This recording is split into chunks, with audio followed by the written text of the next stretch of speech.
Hi friends, అదైతే Gujarat వేరేవాళ్ళ boat. ఈ తండేరు గణపతి మేమైతే వేరే వాళ్ళ దగ్గరలో ఉన్నాము. మాకైతే రింగ్లోల దగ్గరికి మేము వచ్చాం. రింగ్లోకి చాలా ఎక్కువ చేపలు పడ్డాయి. బాగా ఉంటాయా అలా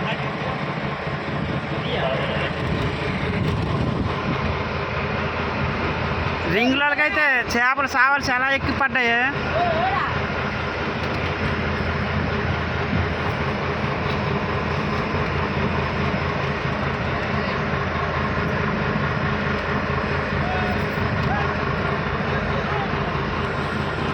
మేమైతే 4 బేస్లు నేర్చుకున్నాం మేమే.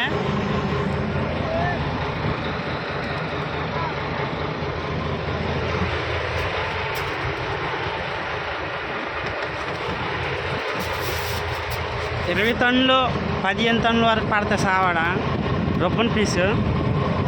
ఇది ముంబై బోట్, ఇది రింగులాల బోటు.